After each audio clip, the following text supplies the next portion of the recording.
Audible Studios presents the March-April 2015 issue of Foreign Affairs. The Failure of Multiculturalism. Community versus Society in Europe.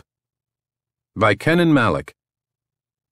Kenan Malik is a monthly columnist for the International New York Times and the author most recently of The Quest for a Moral Compass, A Global History of Ethics. Follow him on Twitter at Kenan Malik. 30 years ago, many Europeans saw multiculturalism, the embrace of an inclusive, diverse society, as an answer to Europe's social problems. Today, a growing number consider it to be a cause of them. That perception has led some mainstream politicians, including British Prime Minister David Cameron and German Chancellor Angela Merkel, to publicly denounce multiculturalism and speak out against its dangers. It has fueled the success of far-right parties and populist politicians across Europe, from the Party for Freedom in the Netherlands to the National Front in France. And in the most extreme cases, it has inspired obscene acts of violence, such as Anders Behring Breivik's homicidal rampage on the Norwegian island of Utøya in July 2011. How did this transformation come about?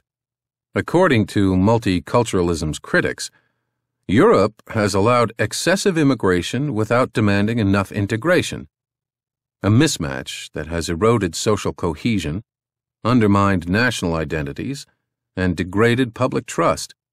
Multiculturalism's proponents, on the other hand, counter that the problem is not too much diversity, but too much racism.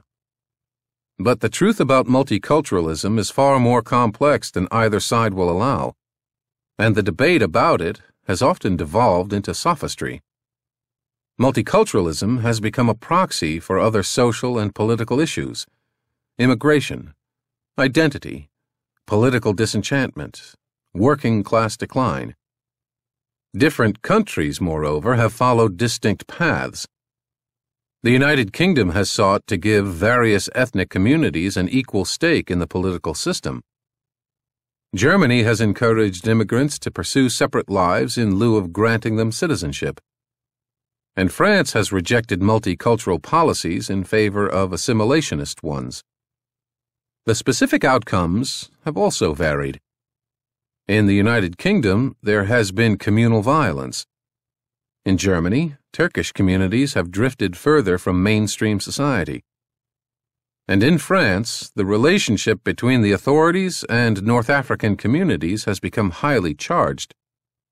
But everywhere, the overarching consequences have been the same: fragmented societies, alienated minorities, and resentful citizenries. As a political tool, multiculturalism has functioned as not merely a response to diversity, but also a means of constraining it. And that insight reveals a paradox. Multicultural policies accept as a given that societies are diverse, yet they implicitly assume that such diversity ends at the edges of minority communities. They seek to institutionalize diversity by putting people into ethnic and cultural boxes, into a singular, homogeneous Muslim community, for example, and defining their needs and rights accordingly. Such policies, in other words, have helped create the very divisions they were meant to manage. The diversity myth. Untangling the many strands of the multiculturalism debate requires understanding the concept itself. The term multicultural has come to define both a society that is particularly diverse, usually as a result of immigration, and the policies necessary to manage such a society. It thus embodies both a description of society and a prescription for dealing with it. Conflating the two, perceived problem with supposed solution, has tightened the knot at the heart of the debate. Unpicking that knot requires a careful evaluation of each. Both proponents and critics of multiculturalism broadly accept the premise that mass immigration has transformed European societies by making them more diverse. To a certain extent, this seems self-evidently true.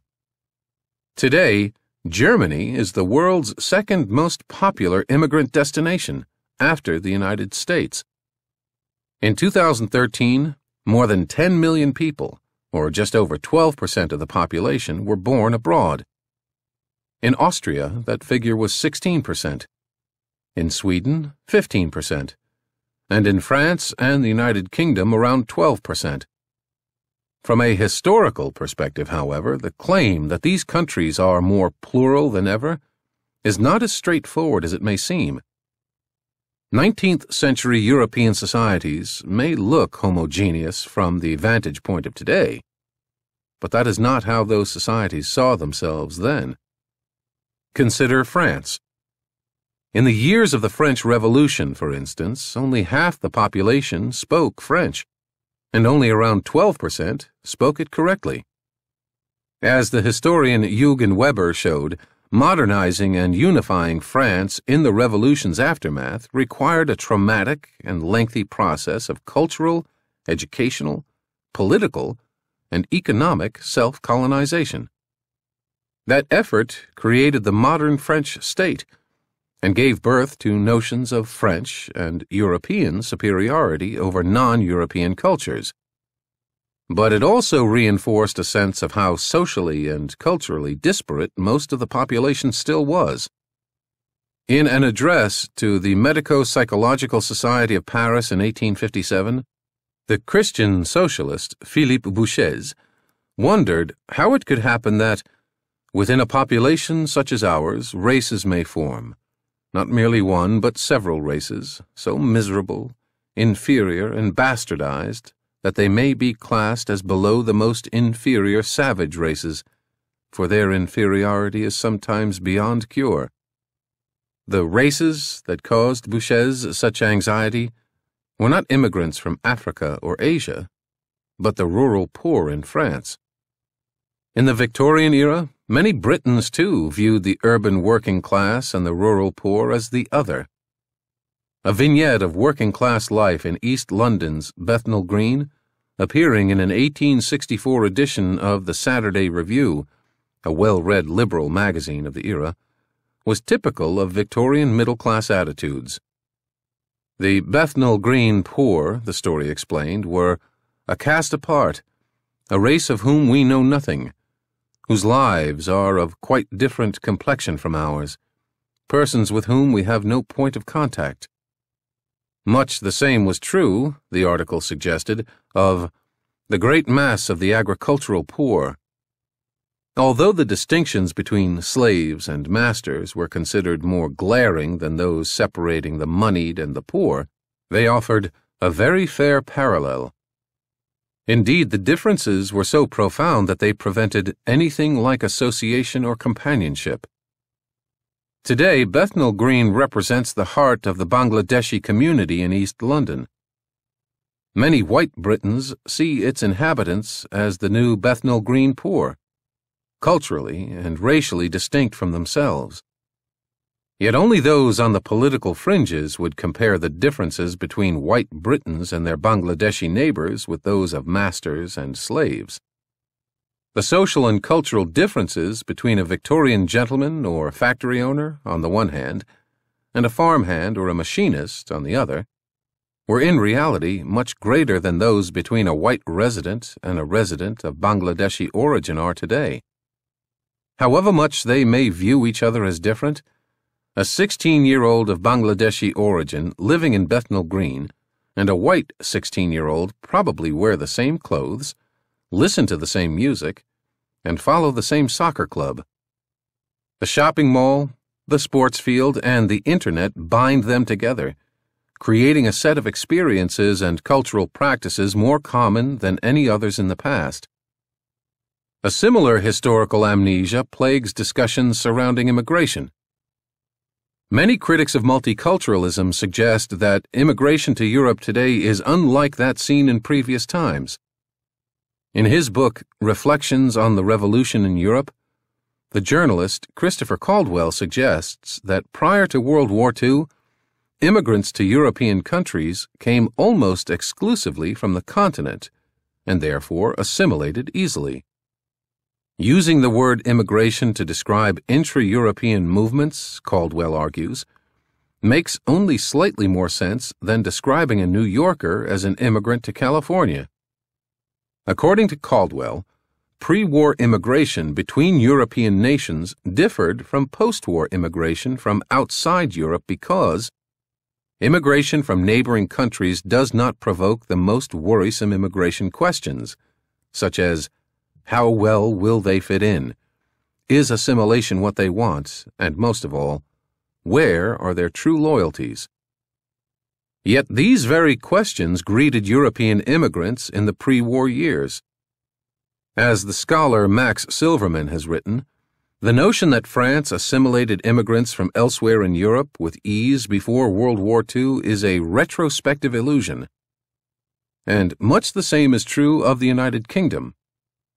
In 1903, witnesses to the Royal Commission on Alien Immigration expressed fears that newcomers to the United Kingdom would be inclined to live according to their traditions, usages, and customs. There were also concerns, as the newspaper editor J.L. Silver put it, that the debilitated, sickly, and vicious products of Europe could be grafted onto the English stock. The country's first immigration law, the 1905 Aliens Act, was designed principally to stem the flow of European Jews. Without such a law, then Prime Minister Arthur Balfour argued at the time, British nationality would not be the same, and would not be the nationality we should desire to be our heirs through the ages yet to come. The echoes of contemporary anxieties are unmistakable. Race to the top. Whether contemporary Europe really is more plural than it was in the 19th century remains subject to debate. But the fact that Europeans perceive it to be more diverse is unquestionable. This owes in large part to changes in how people define social differences. A century and a half ago, class was a far more important frame for understanding social interactions. However difficult it is to conceive of now, many at the time saw racial distinctions in terms of differences not in skin color, but in class or social standing. Most 19th century thinkers were concerned not with the strangers who crossed their country's borders, but with those who inhabited the dark spaces within them. Over the past few decades, however, class has diminished in importance in Europe, both as a political category and as a marker of social identity. At the same time, culture has become an increasingly central medium through which people perceive social differences. The shift reflects broader trends. The ideological divides that characterized politics for much of the past 200 years have receded, and the old distinctions between left and right have become less meaningful. As the working classes have lost economic and political power, labor organizations and collectivistic ideologies have declined. The market, meanwhile, has expanded into almost every nook and cranny of social life. And institutions that traditionally brought disparate individuals together, from trade unions to the church, have faded from public life. As a result, Europeans have begun to see themselves and their social affiliations in a different way. Increasingly, they define social solidarity not in political terms, but rather in terms of ethnicity, culture, or faith. And they are concerned less with determining the kind of society they want to create than with defining the community to which they belong. These two matters are, of course, intimately related, and any sense of social identity must take both into account. But as the ideological spectrum has narrowed, and as the mechanisms for change have eroded, the politics of ideology have given way to the politics of identity. It is against this background that Europeans have come to view their homelands as particularly, even impossibly, diverse, and have formulated ways of responding. Under my umbrella. In describing contemporary European societies as exceptionally diverse, multiculturalism is clearly flawed. What then of multiculturalism's prescription for managing that supposed diversity? Over the past 3 decades, many European nations have adopted multicultural policies, but they have done so in distinct ways.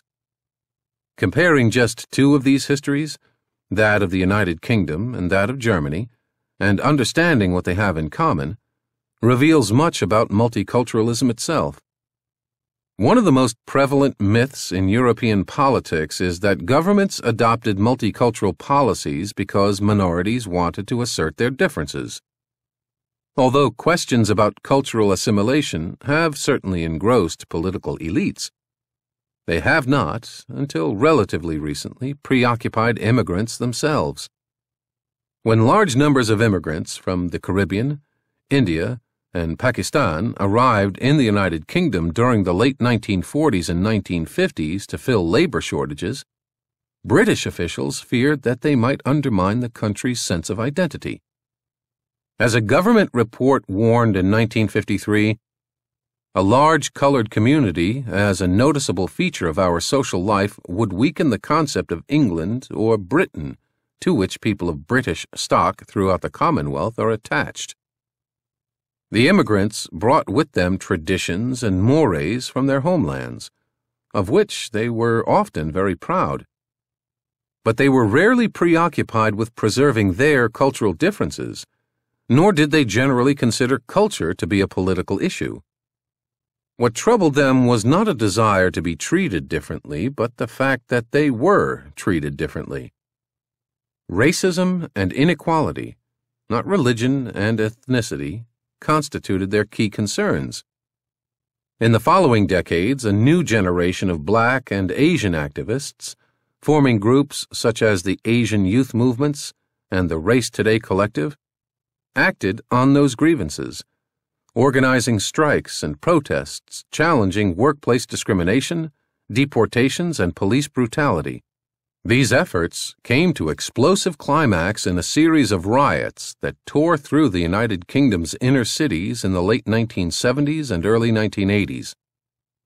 At that point, British authorities recognized that unless minority communities were given a political stake in the system, tensions would continue to threaten urban stability.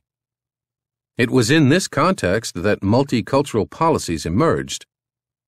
The state, at both the national and the local level, pioneered a new strategy of drawing Black and Asian communities into the mainstream political process by designating specific organizations or community leaders to represent their interests. At its heart, the approach redefined the concepts of racism and equality. Racism now meant not simply the denial of equal rights, but also the denial of the right to be different. And equality no longer entailed possessing rights that transcended race, ethnicity, culture, and faith. It meant asserting different rights because of them. Consider the case of Birmingham, the United Kingdom's second most populous city. In 1985, the city's Handsworth area was engulfed by riots sparked by a simmering resentment of poverty, joblessness, and, in particular, police harassment. 2 people died, and dozens were injured in the violence. In the aftermath of the unrest, the city council attempted to engage minorities by creating 9 so-called umbrella groups, organizations that were supposed to advocate for their members on matters of city policy. These committees decided on the needs of each community, how and to whom resources should be dispersed, and how political power should be distributed. They effectively became surrogate voices for ethnically defined fiefdoms. The city council had hoped to draw minorities into the democratic process, but the groups struggled to define their individual and collective mandates. Some of them, such as the African and Caribbean People's Movement, represented an ethnic group, whereas others, such as the Council of Black-led Churches, were also religious. Diversity among the groups was matched by diversity within them. Not all the people supposedly represented by the Bangladeshi Islamic Project's Consultative Committee, for example, were equally devout. Yet the city council's plan effectively assigned every member of a minority to a discrete community, defined each group's needs as a whole, and set the various organizations in competition with one another for city resources. And anyone who fell outside these defined communities was effectively excluded from the multicultural process altogether. The problem with Birmingham's policies, observed Joy Warmington, director of what was then the Birmingham Race Action Partnership, now BRAP, a charitable organization working to reduce inequality, in 2005, is that they have tended to emphasize ethnicity as a key to entitlement. It's become accepted as good practice to allocate resources on ethnic or faith lines. So rather than thinking of meeting people's needs or about distributing resources equitably, organizations are forced to think about the distribution of ethnicity. The consequences were catastrophic. In October 2005, 2 decades after the original Handsworth riots, violence broke out in the neighboring area of Lozells. In 1985, Asian, black, and white demonstrators had taken to the streets together to protest poverty, unemployment, and police harassment. In 2005, the fighting was between blacks and Asians. The spark had been a rumor, never substantiated, that a group of Asian men had raped a Jamaican girl. The fighting lasted a full weekend. Why did 2 communities that had fought side by side in 1985 fight against each other in 2005? The answer lies largely in Birmingham's multicultural policies. As one academic study of Birmingham's policies observed, the model of engagement through umbrella groups tended to result in competition between BME, black and minority ethnic communities, for resources. Rather than prioritizing needs and cross-community working, the different umbrella groups generally attempted to maximize their own interests. The Council's policies, in other words, not only bound people more closely to particular identities, but also led them to fear and resent other groups as competitors for power and influence. An individual's identity had to be affirmed as distinctive from the identities of those from other groups. Being Bangladeshi in Birmingham also meant being not Irish, not Sikh, and not African Caribbean. The consequence was the creation of what the economist Amartya Sen has termed plural monoculturalism, a policy driven by the myth that society is made up of distinct, uniform cultures that dance around one another. The result in Birmingham was to entrench divisions between black and Asian communities to such an extent that those divisions broke out into communal violence. Separate and unequal. Germany's road to multiculturalism was different from the United Kingdom's, although the starting point was the same. Like many countries in Western Europe, Germany faced an immense labor shortage in the years following World War II, and actively recruited foreign workers. Unlike in the United Kingdom, the new workers came not from former colonies, but from the countries around the Mediterranean, first from Greece, Italy, and Spain, and then from Turkey. They also came not as immigrants, still less as potential citizens, but as so-called Gastarbeiter, guest workers, who were expected to return to their countries of origin when the German economy no longer required their services. Over time, however, these guests, the vast majority of them Turks, went from being a temporary necessity to a permanent presence. This was partly because Germany continued to rely on their labor and partly because the immigrants, and more so their children, came to see Germany as their home. But the German state continued to treat them as outsiders and refuse them citizenship. German citizenship was, until recently, based on the principle of jus sanguinis, by which one can acquire citizenship only if one's parents were citizens. The principle excluded from citizenship not just first-generation immigrants, but also their German-born children. In 1999, a new nationality law made it easier for immigrants to acquire citizenship. Yet most Turks remain outsiders. Out of the 3 million people of Turkish origin in Germany today, only some 800,000 have managed to acquire citizenship. Instead of welcoming immigrants as equals, German politicians dealt with the so-called Turkish problem through a policy of multiculturalism. Beginning in the 1980s, the government encouraged Turkish immigrants to preserve their own culture, language, and lifestyle. The policy did not represent a respect for diversity so much as a convenient means of avoiding the issue of how to create a common, inclusive culture. And its main consequence was the emergence of parallel communities. First-generation immigrants were broadly secular, and those who were religious were rarely hard-line in their beliefs and practices. Today, almost 1/3 of adult Turks in Germany regularly attend mosque, a higher rate than among other Turkish communities in Western Europe and even in many parts of Turkey. Similarly, first-generation Turkish women almost never wore headscarves. Now many of their daughters do. Without any incentive to participate in the national community, many Turks don't bother learning German.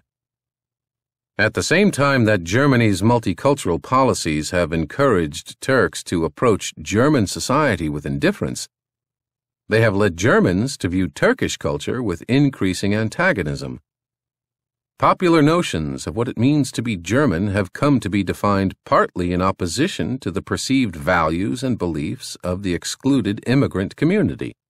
A 2011 survey conducted by the French polling firm IFOP showed that 40% of Germans considered the presence of Islamic communities a threat to their national identity. Another poll, conducted by Germany's Bielefeld University in 2005, suggested that 3 out of 4 Germans believed that Muslim culture did not fit into the Western world. Anti-Muslim groups, such as Patriotic Europeans Against the Islamization of the West, or Pegida, are on the rise. And anti-immigration protests held in cities across the country this past January were some of the largest in recent memory. Many German politicians, including Merkel, have taken a strong stance against the anti-Muslim movement, but the damage has already been done. Subcontracting policy. In both the United Kingdom and Germany, governments fail to recognize the complexity, elasticity, and sheer contrariness of identity. Personal identities emerge out of relationships, not merely personal ties, but social ones too, and constantly mutate. Take Muslim identity. Today there is much talk in European countries of a so-called Muslim community, of its views, its needs, its aspirations. But the concept is entirely new. Until the late 1980s, few Muslim immigrants to Europe thought of themselves as belonging to any such thing.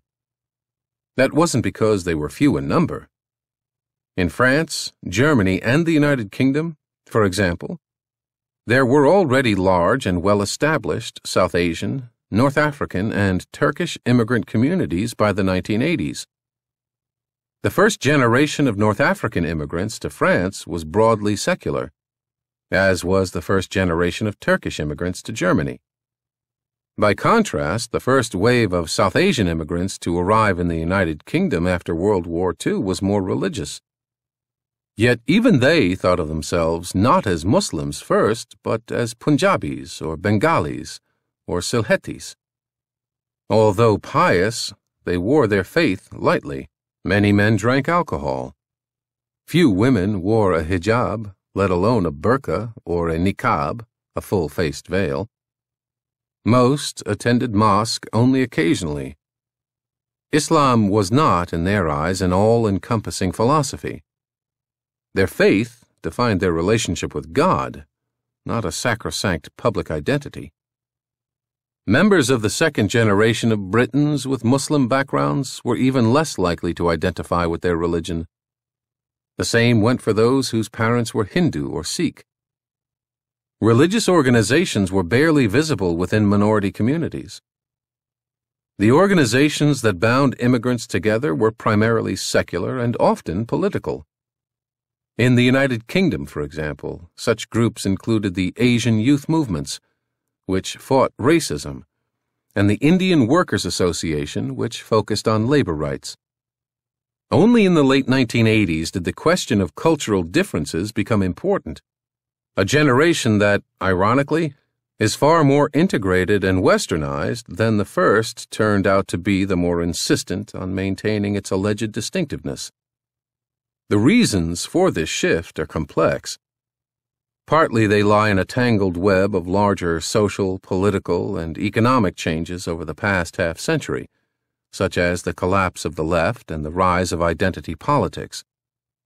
Partly they lie in international developments, such as the Iranian Revolution of 1979 and the Bosnian War of the early 1990s, both of which played an important role in fostering a more heightened sense of Muslim identity in Europe. And partly they lie in European multicultural policies. Group identities are not natural categories. They arise out of social interaction. But as cultural categories received official sanction, certain identities came to seem fixed. In channeling financial resources and political power through ethnically based organizations, governments provided a form of authenticity to certain ethnic identities and denied it to others. Multicultural policies seek to build a bridge between the state and minority communities by looking to particular community organizations and leaders to act as intermediaries. Rather than appeal to Muslims and other minorities as citizens, politicians tend to assume minorities' true loyalty is to their faith or ethnic community. In effect, governments subcontract their political responsibilities out to minority leaders.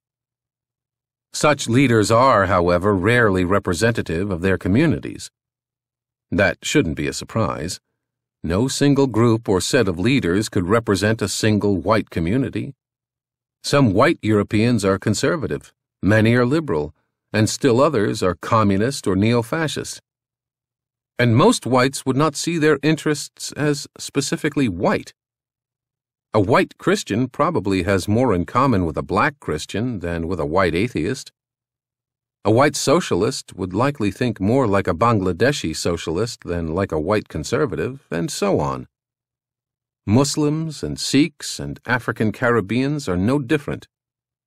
Herein rests the fundamental flaw of multiculturalism. Assimilate now. France's policy of assimilation is generally regarded as the polar opposite of multiculturalism, which French politicians have proudly rejected. Unlike the rest of Europe, they insist, France treats every individual as a citizen rather than as a member of a particular racial, ethnic, or cultural group. In reality, however, France is as socially divided as Germany or the United Kingdom, and in a strikingly similar way. Questions surrounding French social policy and the country's social divisions came sharply into focus in Paris this past January, when Islamist gunmen shot 12 people dead at the offices of the satirical magazine Charlie Hebdo and 4 Jews in a kosher supermarket. French politicians had long held multicultural policies responsible for nurturing homegrown jihadists in the United Kingdom. Now they had to answer for why such terrorists had been nurtured in assimilationist France, too. It is often claimed that there are some 5 million Muslims in France, supposedly the largest Muslim community in Western Europe. In fact, those of North African origin in France, who have been lumped into this group, have never constituted a single community, still less a religious one. Immigrants from North Africa have been broadly secular and, indeed, often hostile to religion. A 2006 report by the Pew Research Center showed that 42% of Muslims in France identified themselves as French citizens first, more than in Germany, Spain, or the United Kingdom. A growing number have in recent years become attracted to Islam. But even today, according to a 2011 study by IFOP, only 40% identify themselves as observant Muslims, and only 25% attend Friday prayers. Those of North African origin in France are also often described as immigrants. In fact, the majority are second-generation French citizens, born in France and as French as any voter for the National Front. The use of the terms Muslim and immigrant as labels for French citizens of North African origin is not, however, accidental. It is part of the process whereby the state casts such citizens as the other, as not really part of the French nation. As in the United Kingdom, in France, the first generation of post-World War II immigrants faced considerable racism, and the second generation was far less willing to accept social discrimination, unemployment, and police brutality. They organized, largely through secular organizations, and took to the streets, often in violent protest. The riots that swept through French cities in the fall of 2005 exposed the fractures in French society as clearly as had those that engulfed British cities 2 decades earlier. During the 1970s and early 1980s, the French authorities took a relatively laid-back stance on multiculturalism, generally tolerating cultural and religious differences at a time when few within minority communities expressed their identities in cultural or religious terms. French President François Mitterrand even coined the slogan, "Le droit à la différence," the right to difference. As tensions within North African communities became more open, and as the National Front emerged as a political force, Paris abandoned that approach for a more hardline position. The riots in 2005 and the disaffection they expressed were presented less as a response to racism than as an expression of Islam's growing threat to France. In principle, the French authorities rejected the multicultural approach of the United Kingdom. In practice, however, they treated North African immigrants and their descendants in a multicultural way, as a single community, primarily a Muslim one. Concerns about Islam came to reflect larger anxieties about the crisis of values and identity that now beset France. A much-discussed 2013 poll, conducted by the French research group Ipsos and the Centre de Recherche Politique, or CEVIPOF, at the Institut d'études politiques de Paris, known as Sciences PO, found that 50% of the French population believed that the economic and cultural decline of their country was inevitable. Fewer than 1/3 thought that French democracy worked well, and 62% considered most politicians to be corrupt. The pollsters' report described a fractured France, divided along tribal lines, alienated from mainstream politics, distrustful of national leaders, and resentful of Muslims. The main sentiment driving French society, the report concluded, was fear. In the United Kingdom, multicultural policies were at once an acknowledgement of a more fractured society and the source of one. In France, assimilationist policies have, paradoxically, had the same result. Faced with a distrustful and disengaged public, politicians have attempted to reassert a common French identity, but unable to define clearly the ideas and values that characterize the country, they have done so primarily by sowing hostility toward symbols of alienness, by banning the burqa, for example, in 2010. Instead of accepting North Africans as full citizens, French policy has tended to ignore the racism and discrimination they have faced. Many in France view its citizens of North African origin not as French, but as Arab or Muslim. But second-generation North Africans are often as estranged from their parents' culture and mores, and from mainstream Islam, as they are from wider French society. They are caught not between two cultures, as it is often claimed, but without one. As a consequence, some of them have turned to Islamism, and a few have expressed their inchoate rage through jihadist violence. At the same time, French assimilationist policies have exacerbated the sense of disengagement felt by traditional working-class communities. The social geographer Christophe Gouly has coined the phrase, the peripheral France, to describe those people pushed out by the deindustrialization and gentrification of the urban centers, who live away from the economic and decision-making centers in a state of social non-integration and have thus come to feel excluded. The peripheral France has emerged mainly as a result of economic and political developments, but like many parts of the country's North African communities, it has come to see its marginalization through the lens of cultural and ethnic identity.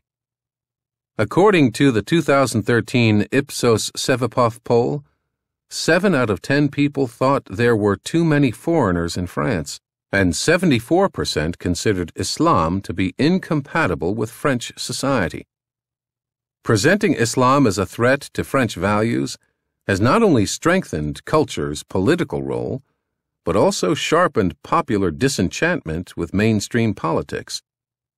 In the past, disaffection, whether within North African or white working-class communities, would have led to direct political action. Today, however, both groups are expressing their grievances through identity politics. In their own ways, racist populism and radical Islamism are each expressions of a similar kind of social disengagement in an era of identity politics. Another way. Multiculturalism and assimilationism are different policy responses to the same problem, the fracturing of society.